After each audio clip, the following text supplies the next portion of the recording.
Pada hari Sabtu siang, aku dimintai tolong oleh Bude Monik untuk mengantarnya pergi ke rumah saudaranya yang ada di luar kota, yang jaraknya kurang lebih sekitar 4 jam perjalanan mobil, karena ada acara pernikahan keponakannya di sana. Karena Bude seorang janda, dan ia gak kuat untuk nyetir mobil keluar kota, maka ia meminta tolong padaku. Kami memang akrab, sebagai tetangga, Bude selalu meminta bantuan padaku, dan selalu mengandalkanku. Ia juga sangat sering membantuku dalam hal ekonomi, karena ia memang seorang wanita karir yang sukses. Rencananya, kami akan langsung pulang lagi ke rumah tanpa menginap di sana. Singkat cerita, sekitar jam 2 siang kami berangkat dari rumah, dan tiba tepat jam 7 maghrib. Sesampainya di rumah tersebut, seluruh keluarga sudah pada berkumpul di sana. Banyak di antara saudara perempuan yang lama tidak bertemu dengan Bude Monik, dan mengatakan, jika Bude masih saja awet muda dan cantik. Walaupun sebenarnya, usia Bude Monik sudah sekitar 49 tahunan, dan setahun lagi sudah setengah abad. Penampilannya itu karena, ia selalu menjaga kesehatan dan pola hidupnya, dan ia tidak pernah melupakan untuk senam. Kalau di rumah, beliau selalu merawat dirinya. Sekitaran jam 11 malam, kami berpamitan untuk pulang ke rumah. Bude memang tidak menginap, karena ia memiliki toko kosmetik yang harus ia jaga setiap hari, apalagi banyak pesanan online yang belum ia packing. Bila tidak ada kendala, mungkin kami berdua akan sampai di rumah pada jam 3 atau 4 pagi. Namun, baru setengah jam perjalanan, hujan mulai turun. Bude Monik mengingatkanku untuk berhati-hati agar jangan terlalu ngebut. Dan tiba-tiba saja, hujannya makin deras, yang membuat jalan menjadi licin. Apalagi, pandanganku ke depan sudah terhalang oleh hujan yang begitu lebat. Melihat kondisi jalan yang tak memungkinkan kami untuk lanjut perjalanan, lagi pula, Bude melihatku yang kecapean karena belum beristirahat, ia kemudian memintaku untuk mencari tempat penginapan saja, takutnya, nanti bisa bahaya di perjalanan, biar besok pagi saja perjalanan dilanjutkan. Mendengar rencananya itu, aku hanya mengangguk, karena memang, keadaanlah yang mengharuskan kami untuk tak meneruskan perjalanan. Setelah sampai di tempat penginapan itu, kami langsung masuk ke dalam lobi. Untuk mengurangi kecurigaan petugas, Bude sengaja mencatat identitas kami berdua sebagai suami istri. Terlihat, Bude Monik mengerling kepadaku, dengan senyuman kecilnya. "Kamu jangan macam-macam ya, ini biar kita bisa beristirahat," ucap Bude dengan senyuman yang manis. "Iya Bude sayang," sahutku, dan entah keberanian dari mana, aku sampai bisa berkata seperti itu, walaupun itu secara bercanda. Tetapi, kalau dipikir-pikir, bisa berabe juga tinggal di satu ruangan dengan Bude Monik, dan yang jelas, pasti akan menjadi waktu yang sangat panjang untuk melewati malam yang indah dalam satu ruangan dengannya, apalagi, ia sudah lama sendiri. Tak terasa, ada yang tiba-tiba muncul dalam benakku, yang sepertinya, bisikan-bisikan halus mulai menguasai pikiranku, yang membuatku hampir salah tingkah. Tiba-tiba saja, Bude berkata padaku, "Putra, Bude mandi dulu ya, oh ya tolong bantuin Bude buka ini dong, macet soalnya," ucap Bude Monik, yang meminta tolong untuk membereskan kancing yang macet itu. Di saat aku membantu Bude itulah, entah kenapa, pandanganku malah tertuju pada suatu panorama alam yang indah itu, sehingga, dalam hatiku berkata, pastilah semua laki-laki menginginkan pemandangan alam yang menakjubkan ini, keindahan dan kesempurnaan alami yang ada itu, tanpa terkecuali, termasuk aku. Semoga saja, malam ini, keberuntungan berpihak padaku. Sewaktu Bude Monik di dalam ruangan itu, terdengar sayup-sayup suara air yang berjatuhan. "Putra, kamu harus mandi deh, airnya segar banget loh," teriak Bude. Dari dalam. "Iyakah? Tapi, gak mungkin juga saya bareng kan?" ucapku dengan bercanda. "Ya iyalah, kamu ada-ada aja sih," sahut Bude dari dalam. Beberapa saat kemudian, Bude Monik keluar, dengan handuk tebalnya itu. "Udah, sana gantian kamu yang bersih-bersih, Bude gak mau istirahat di samping orang yang belum mandi," ucapnya seraya tersenyum. Dan entah kenapa, dari senyumannya itu, seakan memiliki makna yang jauh.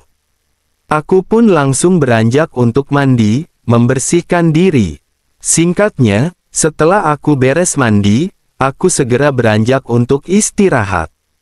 Di ruangan itu, hanya ada satu tempat pembaringan saja, yang sepertinya tempat peristirahatan Pasutri, dan sebuah sofa di sampingnya. Saat itu, aku hanya dengan celana bola pendek, tanpa lainnya, karena memang tak ada persiapan untuk menginap. Begitu pula dengan Bude, yang kulihat saat itu, hanya selimut yang melindunginya. Pikiranku langsung berkecamuk, dan gejolakan dalam batinku terus bergemuruh. Kupikir, dengan beberapa sinyal darinya tadi, ini pasti saat-saat keberuntunganku. Dengan perlahan, aku menuju ke dalam selimut yang nyaman itu, dan terlihat Bude cukup pulas di sana. Terlihat pemandangan alam yang begitu indah dari belakang, dengan lembah curam yang menakjubkan, karena saat itu, Bude Monik membelakangiku. Beberapa saat kemudian, ia pun berbalik, yang tentu saja, wajahnya tepat di hadapanku. Aku menatap matanya yang tertutup, dan hidung kecilnya yang mancung. Ku coba beranikan diri untuk berjalan lebih jauh, tetapi, tidak ada reaksi apapun darinya. Masih kulanjutkan saja perjalanan ini semakin jauh dengan perlahan, tapi ternyata, masih juga tidak ada reaksi apapun dari Bude Monik. Akhirnya, dengan detak jantungku yang berdebar-debar, aku pun segera memulai perjalanan yang jauh itu, untuk membahagiakan diriku. Dan sekian detik kemudian, mulailah terlihat tarikan nafasnya yang sedikit terganggu, mungkin, karena terhalang dengan sesuatu itu. Akhirnya, ada sedikit peluang untukku, kesempatan emas ini, pasti tak akan kusiakan, pikirku. Mungkin, karena terlalu kelelahan perjalanan jauh yang kami tempuh, membuatnya begitu nyenyak. Dan yang tak pernah kusangka, ia mulai mengikuti alur yang sedang aku buat. Mungkin saja, Bude sedang bermimpi dalam tidurnya itu. Selanjutnya, tentu saja, dengan adanya tanda-tanda sinyal yang positif itu, keberanianku pun bertambah semakin meningkat, dan gejolakan batinku makin membara. Dalam hati aku sempat berpikir, apakah Bude saat ini bermimpi dengan mendiang suaminya, atau hanya pura-pura tidur? Tetapi, tentu saja, aku tidak mencari jawaban atas pertanyaanku itu. Yang aku cari adalah, bagaimana caranya, agar aku sukses mewujudkan impianku malam ini. Dengan perlahan tapi pasti, Bude Monik mulai bereaksi, dan tentu saja, itu semakin membuatku merasa senang dan bertambah semangat. Dengan perlahan, aku mencoba mengendarai perahu tersebut pada pelabuhannya. Tentu saja, aku semakin lupa segalanya, aku lupa, jika yang bersamaku ini adalah tetanggaku sendiri. Pikiranku semakin tak karuan, akibat makin tingginya semangat yang berapi-api di kala itu. Akhirnya, Bude pun terbangun dan terkejut dengan kondisi saat itu, sebelum perahu tersebut berlabuh di pelabuhan. "Putra, kamu ngapain ini? Gak boleh ya," ucap Bude Monik, namun anehnya, ia tidak marah sama sekali, malah tersenyum dengan manis. "Maaf Bude, aku gak bisa istirahat, apalagi dekat dengan Bude yang anggun ini," sahutku dengan tertawa kecil. Bude tak menjawab, selanjutnya ia berbalik membelakangiku.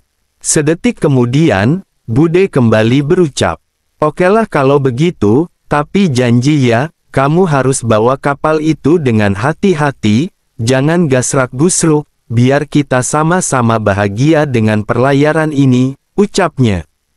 Yang barusan disampaikannya itu, malah membuatku kurang mengerti. Apakah yang tadi aku kerjakan itu direstui olehnya? Tetapi, saat itu, tidak ada kesempatan untuk aku berpikir mencari jawaban, karena aku lebih memilih fokus pada bagaimana caranya, agar sinyal-sinyal kecil yang sudah aku terima dari Bude itu, menjadi lancar. Tiba-tiba saja, Bude kembali menghadapku. "Putra, malam ini, kamu boleh lanjutkan lagi pekerjaan yang tadi sempat terhenti, pokoknya, saat ini, kita harus berbahagia bersama," jelasnya. Aku begitu merasa senang mendengar ungkapan tersebut, karena setelah, ialah yang malah lebih dulu berinisiatif, dan pastinya, sekarang ini aku lebih leluasa bekerja, dibandingkan pada waktu dalam keadaan ia terlelap tadi. Dengan cara yang lembut dan perlahan-lahan, di malam yang sejuk, semuanya berlangsung dengan saling bekerja sama, saling gotong royong, untuk mencapai suatu tujuan. Sesaat, kami berdua melupakan segalanya, yang hanya ada di benak kami ialah, agar pekerjaan ini berakhir dengan kesuksesan. Sungguh satu pengalaman yang sangat sulit ku ungkapkan dengan kata-kata. Rasanya, aku tidak mau semua pekerjaan ini berlangsung terlalu cepat. Singkat cerita, setelah berbagai teori kami kerjakan, sampai kami lupa waktu. Kulihat jam dinding, ternyata sudah jam 3 malam. Aku pun akhirnya menyelesaikan pekerjaan itu. Namun, sebelum aku menyelesaikan pekerjaan tersebut, Bude sudah beberapa kali berhasil mendapatkan apa yang diharapkan olehnya. Setelah semua usai, ia langsung membelakangiku, tanpa sepatah kata pun. Dan akhirnya, kami benar-benar beristirahat dalam kepenatan hari itu. Keesokan paginya, aku terbangun, dan kulihat, Bude sudah tak ada di sisi. Ternyata, ia sudah duduk di belakang jendela kamar, seraya memandang pemandangan di luar. "Selamat pagi putra, tetanggaku tersayang," sambutnya sambil tersenyum manis. Dan dalam sekejap, sebuah gejolakan aneh tersebut kembali berapi-api. Tidak kusia-siakan waktu yang tersisa, di pagi itu, sebelum kami berangkat pulang ke rumah, masih tersisa sedikit kesempatan lagi bagi kami untuk bekerja. Begitulah awal mulanya terjadinya kenangan itu, dan semua itu berjalan sampai kini, meski kami harus sembunyi-sembunyi mencuri waktu.